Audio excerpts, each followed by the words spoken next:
Well, this is not our Zoom meeting recording. I went to go load up our recording, and it had 30 seconds of me looking like, when I was doing the test for the recording. I know that I heard it say, Zoom meeting recording, and Zoom meeting ended. But I went to go find it. It wasn't there. I've been talking with Zoom this weekend, and I'm going to do what special needs parents do and adapt and move on. So I thought I would just do a little recap of what we talked about last Friday. I think that's September 15th. Introduced everyone to the meeting. Everybody said hi, which is really nice because we haven't really done that yet. There were somewhere in the meeting like 78 participants, which is really, really, really awesome. And let's see. We talked a little bit about delegation meetings and the importance of participating in them because you have all your legislators in the same room, and the community is behind you as well. So you're able to kind of spread your message, tell your story. That's not for everyone because that's rather a public forum. We really want you to just feel confident to go ahead and speak with your legislators one-on-one. I do think that that's the best way to get them to connect with us, which is our purpose. We want our legislators to see us as human beings. So I gave a little update on the stories that we've been doing. I have that form for you guys to just kind of fill in your basic information, and then I have turned it into this really cool, pretty yearbook, if you will, that we are handing out to our legislators. As it grows, I will keep sending that over to Senator Pasadomo, and if you go ahead and send that to your local legislator when you meet at their appointment, not only will you have a little guide to get your story focused, we have a lot of stuff going on, and we get about 30 seconds of their attention. So that was the point of the form, but it's turned into something else, and I think that that's a really cool wraparound way to build the momentum to connect the legislators.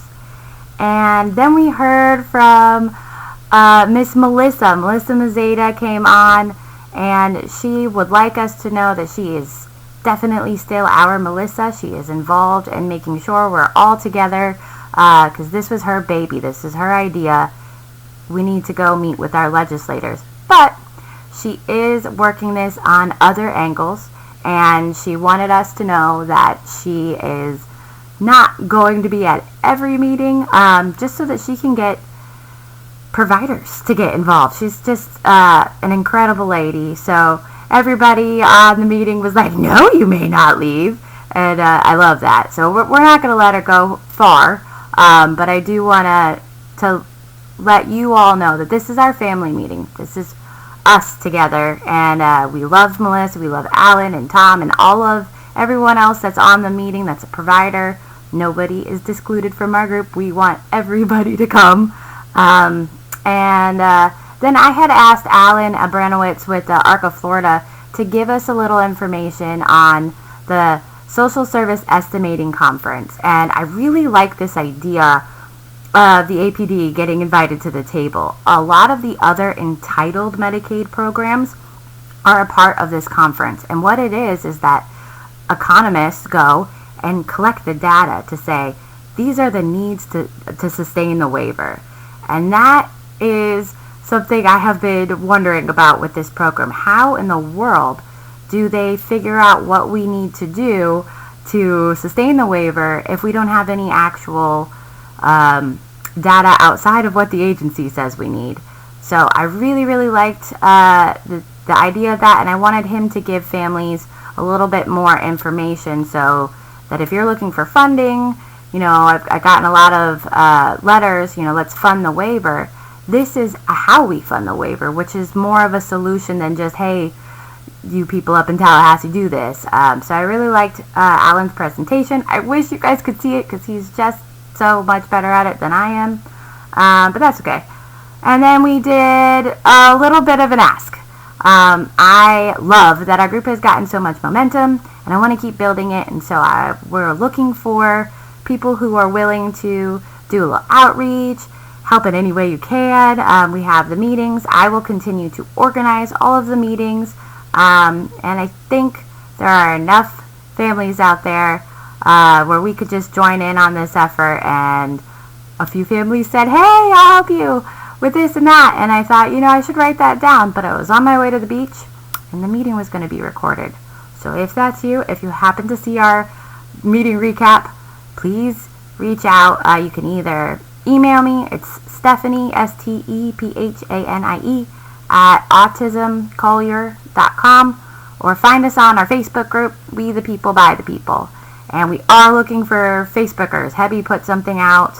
I have some Facebook skills, but not all of them. So it's just a group effort. And it was a really great meeting. I was so excited.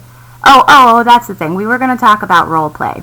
So we got through all of these announcements and ran out of time for role play. And so I would like for anybody who is interested in kind of bouncing what they'd like to say to legislators off some of us to do that. And a few of the families did this weekend. It was really kind of neat. We all have some stories, and I'm really excited. I hope that this continues to grow and flourish. Please tell your friends. If you know of anyone, take your stories, put them on your social media. Definitely make those appointments with your legislators, and we will see you this Friday. It'll be, what is that, September 20th? No, I'm way off. Friday is September 22nd at 2 p.m. We did 6 p.m. last time, and now we're going to go 2 p.m. And if you have any ideas for what you'd like to talk about, let me know.